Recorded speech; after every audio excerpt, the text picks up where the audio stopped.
Modern history. पहला पुर्तगाली Vasco D gamma 1498 ईस्वी में भारत में आया, जो कलिकट में आया। वहाँ के राजा ने उन्हें स्वीकार किया और उन्हें व्यापार करने को कहा। वह मसाला यहाँ से ले गए और अपने क्षेत्र में 16 गुना दाम में भेजे, और वह भारत 3 बार आया था। पहला 1498 में, दूसरा 1501, तीसरा 1524 और उसकी मृत्यु हो गई। फिर उसके बाद अल्मिंडो आया, जो सिर्फ पानी में ही अपनी क्रांति चलाया। उसको ब्लू पॉलिसी भी कहते हैं। वो हार मान के चला गया। फिर उसके बाद गवर्नर को भेजा गया।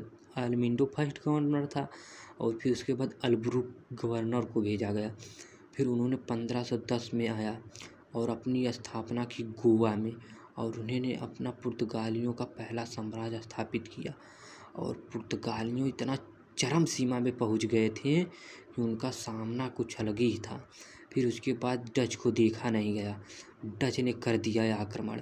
यहाँ पर आए, मुग़ल सम्राट से मिले। मुग़ल सम्राट से कहें कि आप हमारा सपोर्ट कीजिए, और जितना पैसा होगा आधा आधा बांट लेंगे। जैसे कि फैंटेस्टिक क्रिकेट होता है, जीतने के बाद आधा आधा का बंटवारा हो जाता है।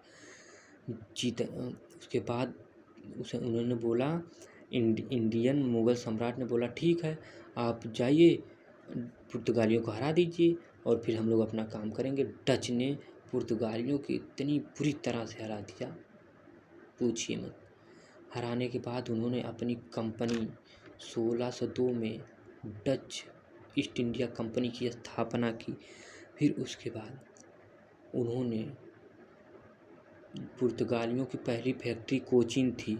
फिर उसके बाद कोचीन को डच ने हटाया, वहाँ पर पोर्ट विलियम का निर्माण कराया।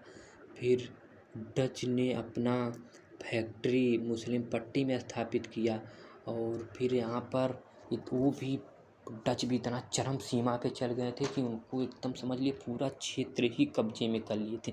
पर लेकिन इंडिया के साथ थे, आधा पैसा देते थे, आधा अपने रखते थे। उन्होंने वस्त्र, अफीम जो बिहार से उत्पाद किए थे, रेशम, मसाला वस्तुओं का इस्तेमाल किया।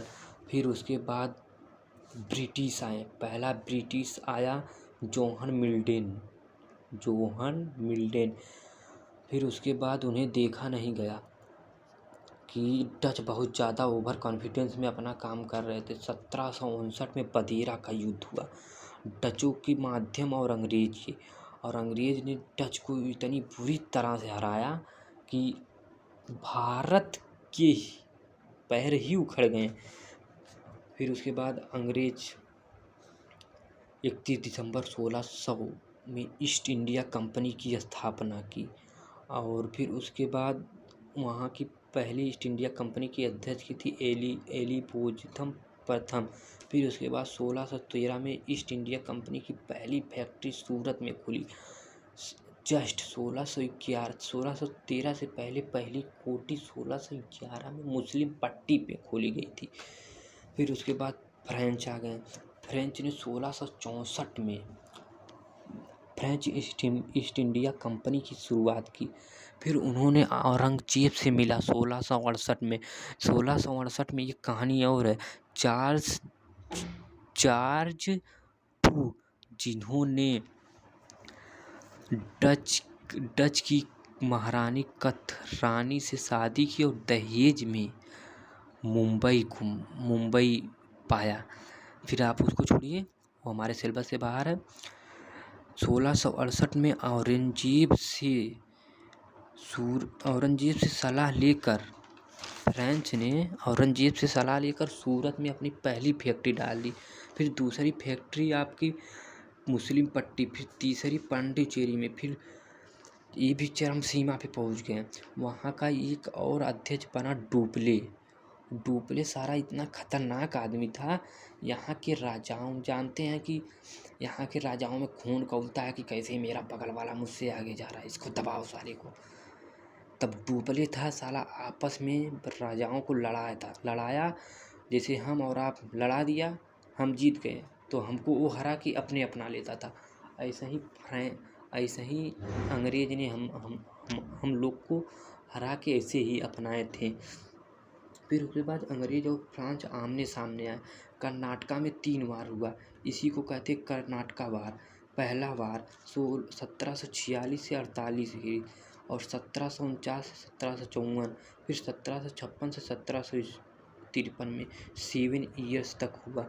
फिर इसमें वांडीवास का युद्ध हुआ, जिसमें फ्रांस हार गई और फ्रांस को अंग्रेज ने भगा दिया। फ्रांस सबसे शक्तिशाली था, अंग्रेज को हरा देता, लेकिन फ्रांस का अध्यक्ष जो ब्रिटेन में उसकी प्रेसिडेंट थी, फ्रांस का साथ नहीं दिया, लेकिन अंग्रेज का प्रेसिडेंट अंग्रेज का साथ दिया और अंग्रेज साले जीत गए। जीतने के बाद फिर एंग्लो ब्रिटिश स्थापना कर दी। अंग्रेज हमारे इंडिया के लोगों को बेवकूफ़ कैसे बनाए, वाइट मैन बैडन थ्योरी से।